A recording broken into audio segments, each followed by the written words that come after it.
Hey everyone, and a massive welcome to all of you App State juniors and seniors. So glad you're here. We are diving right in today. As a marketing strategist who actually builds these campaigns out in the wild, I am super excited to walk you through the absolute core concepts of social media advertising. We're going to take all that amazing theory you're learning right here in Boone and bridge it directly to the exact playbooks you'll be running the second you graduate and step into the industry. Let's get into it. Here is our roadmap for this explainer.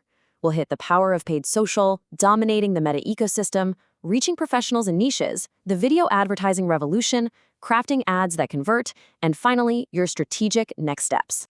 So, Section 1, the power of paid social and why advertisers are going all in. All right, to really get how we build campaigns, we first need to grasp the sheer, mind-blowing scale of the digital ad industry we're stepping into. We are talking about a projected global social media ad spend exceeding $8.5 billion. Yeah, that is billion with a B. It's a staggering amount of money. So why are brands throwing so much cash here? Well, it's pretty simple.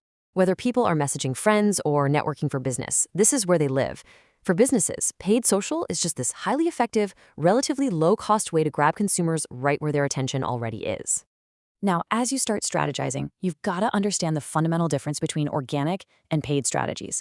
Look, organic social is fantastic. It's vital for community management, but it relies completely on your existing followers, which totally bottlenecks your growth. Paid social, that is your growth engine. It lets you target hyper-specific, completely new audiences. It's basically the ultimate tool for reaching people who have literally never heard of your brand before, letting you scale way beyond just your immediate network. Moving on to Section 2, dominating the meta ecosystem, focusing on Facebook, Instagram, and Messenger. So Facebook alone has nearly 2.5 billion active users globally. The reach is just unmatched. And within this platform, you essentially have three main ways to target. First, core audiences. This is where you zero in on demographics like age, interests, and geography. Then, custom audiences, which let you re-engage people who have already interacted with your brand. And finally, lookalike audiences, where the algorithm finds totally new users who behave exactly like your best existing customers. Think about it like this. Say you're running a campaign for Stickboy Bread Company because they're opening a new spot in your campus. You could use core parameters to target App State students based on location and interests, and then spin up a lookalike audience based on Stickboy's most frequent buyers. You would literally guarantee a packed house on opening day. Within this whole meta ecosystem, my absolute personal favorite format has to be the Facebook lead ad. These are brilliant because they capture potential customer info directly inside the Facebook app, no bouncing them out to some clunky, slow-loading external website.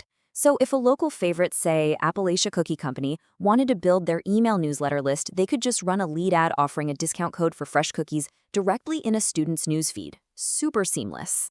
And obviously, hooked into that same ads manager is Instagram, boasting 1 billion monthly users. Importantly for us, the vast majority fall right into that prime 18 to 34-year-old demographic. The big opportunities here are ads in the Explore tab, which is amazing for discovering new audiences, and shopping post ads. Shopping posts are a total game changer. Prospects can just tap a product tag on an image and buy it instantly. They never even have to leave the app. We also can't sleep on Facebook Messenger.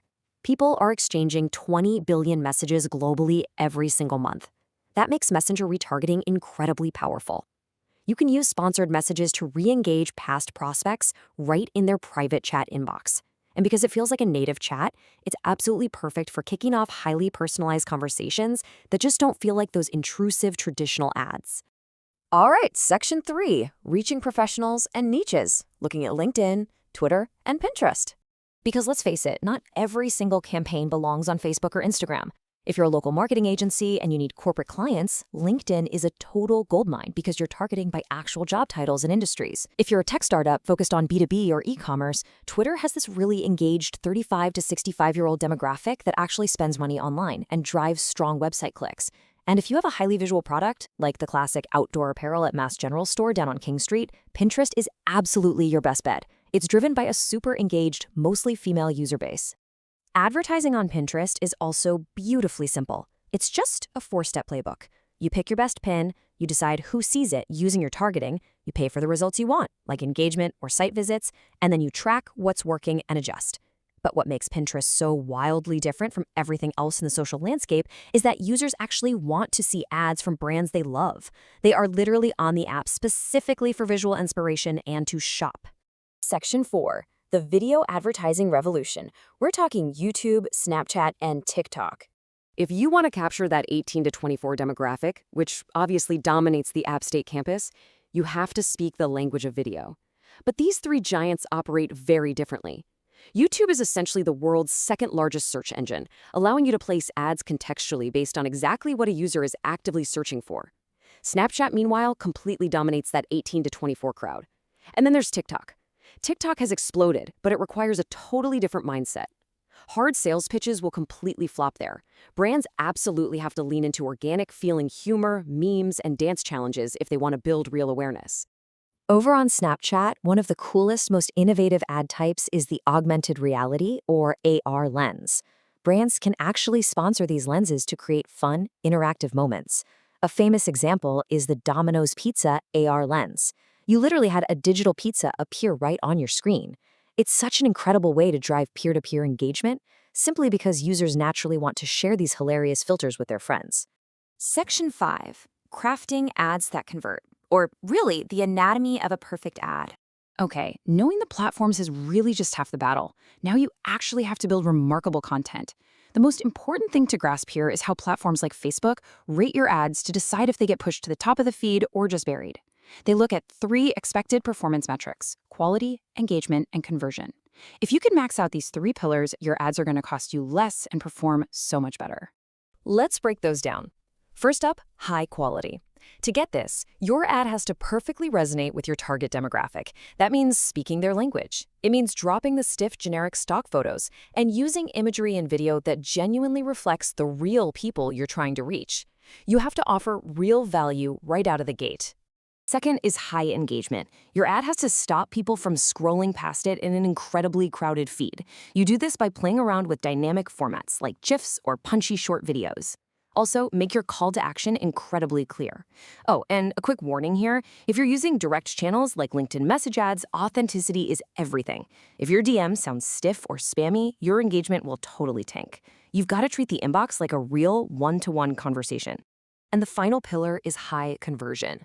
Listen, if thousands of people click your ad, but literally zero buy anything, your post-click experience is broken. Your landing page has to visually align perfectly with the ad they just clicked on. And if you're trying to capture leads, keep your forms short. Limit them to essential fields only to reduce friction. Make it as easy as humanly possible for the user to say yes. To see how these 3 pillars actually come together, check out this case study from MEFA, the Massachusetts Educational Financing Authority. They ran a student loan refinancing campaign that just nailed all 3. They used high-quality text tailored perfectly to graduates suffering from loan fatigue. They used a high-engagement animated video that really popped in the feed, and they drove it all to a high-conversion, seamless landing page that delivered exactly what the ad promised, a quick rate check. And finally, Section 6, your strategic next steps and how to apply this to your future career. As we wrap up this explainer, I really want you to take this strategist mindset into your upcoming assignments. Keep these actionable takeaways in your back pocket. First, do not get overwhelmed by the sheer number of platforms out there. Your only job is to simply match the right platform to your specific audience. Second, prioritize crafting high-quality ad creative, hitting those quality, engagement, and conversion pillars, because a great creative concept will beat a massive budget every single time. And finally, treat direct message advertising like a sacred, authentic, one-to-one conversation. All right, I'm going to leave you with this question as you start looking toward your final projects. Based on the target audiences you're researching for your local high-country businesses, which platform and which specific ad type are you going to deploy to win? It's time to take the reins. Start strategizing like the true marketing professionals you are, and I absolutely cannot wait to see the campaigns you build.